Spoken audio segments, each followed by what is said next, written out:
London, فروری 1879۔ Richmond ہل کی پرسکون گلیوں میں بارش کی خوشبو فضا میں گھلی ہوئی تھی۔ 2 منزلہ ایک خوبصورت کاٹیج، 2 مے فیلڈ کاٹیجز میں جولیا مارٹھا تھامس نامی ایک بیوہ اسکول ٹیچر رہتی تھی۔ محلے میں عزت دار اور لوگوں کی پسندیدہ، مگر اس خاموش اور منظم گھر کی فضا ایک ایسی نوکرانی کی آمد کے بعد خوف میں بدلنے والی تھی جس کا ماضی جھوٹ، جرائم اور فریب سے بھرا ہوا تھا۔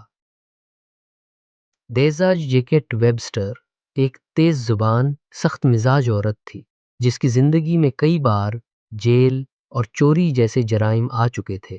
پھر بھی اس نے کسی طرح جولیا کو قائل کر لیا کہ اسے نوکرانی کے طور پر رکھ لے۔ ابتدائی دنوں میں ہی دونوں کے درمیان کشیدگی پیدا ہو گئی۔ جولیا سخت مزاج تھی اور کیٹ ان کی ہر بات پر چڑ جاتی۔ گھر کے در و دیوار کے پیچھے اب ایک خاموش دشمنی پروان چڑھ رہی تھی۔ اتوار 2 مارچ کو جولیا چرچ گئی۔ یہ ان کی آخری زندگی کی جھلک تھی۔ اسی شام پڑوسیوں نے ایک زوردار آواز سنی، پھر مکمل خاموشی چھا گئی۔ کیٹ کے اعتراف کے مطابق ایک بحث کے دوران جولیا کو زینا سے دھکا دے دیا گیا، جس سے وہ موقع پر ہی مر گئی۔ لیکن کہانی یہیں ختم نہیں ہوئی۔ کیٹ نے جولیا کی لاش کو گھسیٹ کر کچن میں لے جایا۔ وہاں ایک چھری اور کلہاڑی سے ٹکڑے کیے اور ان کا سر اور پاؤں ایک دیگ میں ابال ڈالے۔ لاش کے باقی حصے ایک کالے بکسے میں بند کر دیے گئے، جبکہ باقی ہڈیاں دریائے ٹیمز میں پھینک دی گئی۔ سب لائسنس اگلے ہی دن کیٹ نے جولیا کے کپڑے پہنے اور خود کو مسز تھامس کے طور پر پڑوسیوں کو متعارف کروایا۔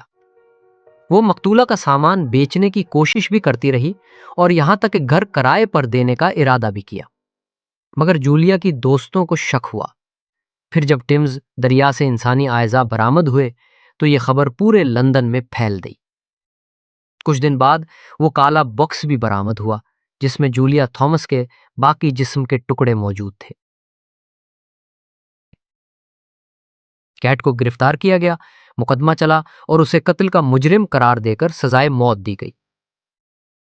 29 جولائی 1879 کو اسے وانڈز ورتھ جیل میں پھانسی دے دی گئی۔ وہ برطانیہ کی آخری چند خواتین میں سے تھی جنہیں سر عام پھانسی دی گئی۔ اور جولیا کا سر؟ وہ 2010 میں ایک باغ سے دریافت ہوا، قتل کے 130 سال بعد۔